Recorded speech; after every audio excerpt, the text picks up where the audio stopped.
Salam sejahtera dan salam sehat bagi kita semuanya. Jemaat yang terkasih di dalam Tuhan kita Yesus Kristus, marilah kita mempersatukan hati dan pikiran. Kita bersatu dalam doa. Kami bersyukur Tuhan untuk setiap penyertaan-Mu dalam hidup kami. Bahkan untuk saat ini, biarlah kiranya Tuhan menyertai kami supaya kami mengerti firman-Mu. Dalam nama Yesus kami berdoa. Amin. Jemaat yang terkasih di dalam Tuhan kita Yesus Kristus, adapun sabda Tuhan yang menyapa kita tertulis dalam Injil Lukas pasal 10 ayat 38 sampai 42. Demikian firman Tuhan. Ketika Yesus dan murid-muridnya dalam perjalanan, tibalah ia di sebuah kampung. Seorang perempuan yang bernama Marta menerima dia di rumahnya. Perempuan itu mempunyai seorang saudara yang bernama Maria. Maria ini duduk dekat kaki Tuhan dan terus mendengarkan perkataannya. Sedang Marta sibuk sekali melayani. Ia mendekati Yesus dan berkata, "Tuhan, tidakkah Engkau peduli bahwa saudaraku membiarkan aku melayani seorang diri? Suruhlah dia membantu aku." Tetapi Tuhan menjawabnya, "Marta, Marta, engkau khawatir dan menyusahkan diri dengan banyak perkara. Tetapi hanya satu saja yang perlu. Maria telah memilih bagian yang terbaik, yang tidak akan diambil daripadanya." Demikian pembacaan kebenaran firman Tuhan. Jemaat Tuhan yang terkasih di dalam Tuhan kita Yesus Kristus, hal yang paling menarik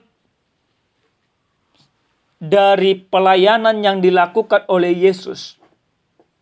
Dia datang, dia bertemu, dia mengajar, menjumpai orang-orang. Ini sangat-sangat menarik. Kenapa kami katakan sangat menarik? Yesus tidak pernah menunggu orang, sangat jarang, untuk datang menjumpainya. Tetapi dia datang menjumpai orang, mengajari, membimbing. Berbeda dengan cara-cara para guru-guru di zaman itu atau para pengajar-pengajar di zaman itu, seperti ahli-ahli Taurat yang notabene-nya mereka hanya duduk menunggu para murid untuk diajari, untuk dibimbing dan lain sebagainya. Kenapa? Karena ahli-ahli Taurat dan orang-orang Farisi pada saat itu memposisikan diri mereka sebagai seorang tuan, seorang yang dihormati, seorang yang dipuja, seorang yang dipuji. Dari setiap pengajaran itu mereka inginkan penghormatan yang begitu luar biasa. Namun Yesus tidak demikian. Salah satu bentuk pelayanan yang dilakukan oleh Yesus, dia datang ke rumah seorang yang bernama Marta. Dia bertamu di sana, dia mengajar di sana, dia membimbing di sana. Nah, Bapak Ibu, bagaimana respon daripada si tuan rumah ini? Dalam kebenaran firman Tuhan ini, dengan jelas tadi sama-sama kita dengarkan, di mana ketika Yesus sudah tiba, maka Marta dengan segala tradisi yang dia miliki, dia langsung sibuk melayani Yesus, mempersiapkan makanan, karena memang ada pada saat itu sebuah tradisi lisan bagi orang-orang Yahudi yang disebut yaitu sebuah aturan dengan halak, di mana di dalam aturan itu ada sebuah kebiasaan ketika tamu datang ke rumah, maka si tuan rumah khususnya perempuan akan sibuk melayani, mempersiapkan segala sesuatunya, mempertunjukkan seorang tuan rumah yang baik, memberikan makanan, memberikan minuman, bahkan menyediakan di depan rumahnya air untuk mencuci kaki. Dan tradisi ini betul-betul menyatu di dalam kehidupan seorang Marta. Dengan senang hati awalnya dia melayani, mempersiapkan semuanya. Namun apa yang terjadi? Di dalam kesibukan dia melayani, maka dia bertanya kepada Yesus. Dia katakan, Tuhan, dalam ayat 40, tidakkah engkau peduli bahwa saudaraku membiarkan aku melayani seorang diri? Suruhlah dia membantu aku. Ada kecemburuan di sana. Ada kekesalan di sana. Ada penonjolan diri juga di sana. Namun apa yang dilakukan oleh Yesus ketika mendengarkan keluhan daripada seorang Marta? Yesus katakan kepada Marta, Marta, Marta, engkau khawatir dan menyusahkan diri dengan banyak perkara, tetapi hanya satu saja yang perlu. Maria telah memilih bagian yang terbaik yang tidak akan diambil daripadanya. Yesus sampai kepada sebuah tujuan pelayanannya. Bahwa Yesus datang ke rumah itu tidak serta-merta untuk mencari makanan. Tidak serta-merta untuk mencari minuman. Tetapi Yesus datang ke rumah itu untuk mengajar, untuk membimbing, untuk mencari jiwa yang haus akan pengajaran, yang haus akan kebenaran firman Tuhan. Dan di dalam rumah itu, Maria menjadikan dirinya menjadi pendengar yang baik. Menerima pengajaran Yesus itu. Sehingga apa yang terjadi? Yesus dengan jelas mengatakan dalam perikop ini bahwa dia memilih bagian yang terbaik. Mendengarkan Tuhan, duduk bersimpul di hadapannya. Itu bagian yang sangat terbaik. Sekali lagi, karena tujuan Yesus yang paling utama datang ke tempat itu bukan persoalan makanan dan minuman, tapi persoalan menyampaikan kabar baik kerajaan sorga. Maria menerima kabar baik itu. Marta hidup masih dengan sebuah tradisinya.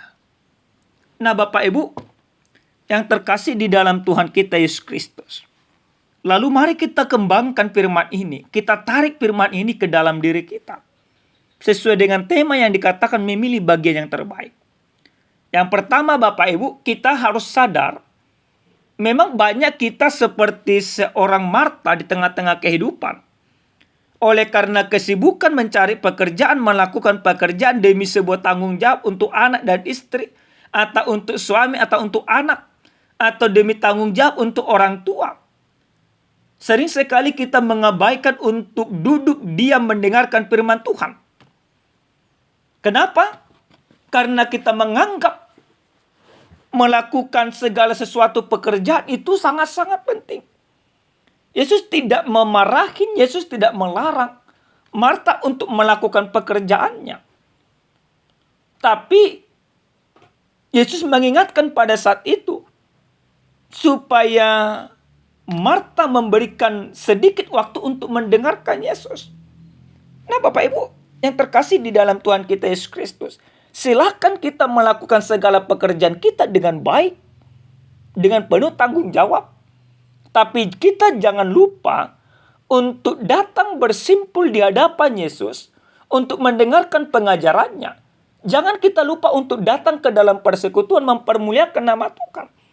Karena ketika kita duduk bersimpul mau mendengarkan firman Allah, maka kita akan diarahkan lewat kebenaran firman Tuhan, lewat firman Allah itu, supaya hidup kita, pekerjaan kita, pekerjaan-pekerjaan yang tidak bertentangan dengan kehendak Tuhan.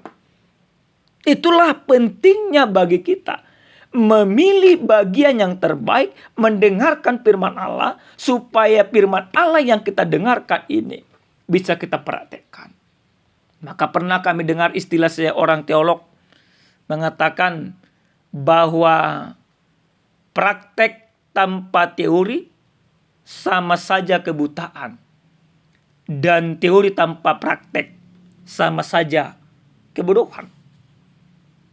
Yang artinya kalau kita aplikasikan ke dalam firman Tuhan, beriman tanpa berbuat sama saja iman yang mati, tapi berbuat tanpa iman yang benar sama saja jauh dari kebenaran. Karena memang banyak orang Bapak Ibu sekarang ini rajin kali berbuat, tapi tidak pernah mau hidup di dalam mendengarkan firman Tuhan. Karena apa? Karena dia nggak mendengarkan firman itu tidak penting, yang jelas berbuat. Apa yang harus kita perbuat? Kita mau mendengarkan firman Tuhan, maka seyogianya ketika di dalam setiap minggu kita mau datang beribadah, kita mau mendengarkan firman Tuhan, maka mengaplikasikan ibadah satu hari dalam seminggu ini, kita aplikasikan dalam 6 hari. Yang sering terjadi tidak demikian. Jauh dari kebenaran firman Tuhan. Nah, hal yang berikut Bapak Ibu, yang harus kita pahami dari firman Tuhan ini, bagaimana antara tindakan religius dan tindakan spiritual kita, yaitu dua hal yang harus berjalan dan berbanding lurus. Nah, dalam kebenaran firman ini, itu yang mau diajak bagi kita. Ketika hidup keberagaman kita baik, maka spiritual kita dalam kehidupan keberagaman yang baik ini harus kita praktekkan dalam kehidupan yang nyata. Oleh karena itu Bapak Ibu, firman ini mau mengajak kita bagaimana setiap orang-orang percaya, orang-orang yang hidupnya sangat-sangat religius, harus dipertunjukkan hidup yang religius ini dengan praktek-praktek hidup yang sangat baik. Yang tentunya yang tidak bertentangan dengan kehendak Tuhan. Ini sesuatu yang wajib kita lakukan di dalam setiap kehidupan kita. Supaya apa? Supaya yang terbaik yang sudah kita terima dari Kristus tidak menjadi sia-sia. Apa yang kita pilih untuk percaya kepada Yesus menjadi pilihan yang tepat, yang dapat kita pertunjukkan dan kita pertanggungjawabkan kepada orang lain. Memilih yang terbaik, yaitu memilih hidup di dalam Tuhan. Memilih yang terbaik, yaitu memilih mendengarkan firman Tuhan dan melakukan firman Tuhan itu sendiri. Oleh karena itu Bapak Ibu, mari sedikit berkaca ke dalam kebenaran firman Tuhan ini.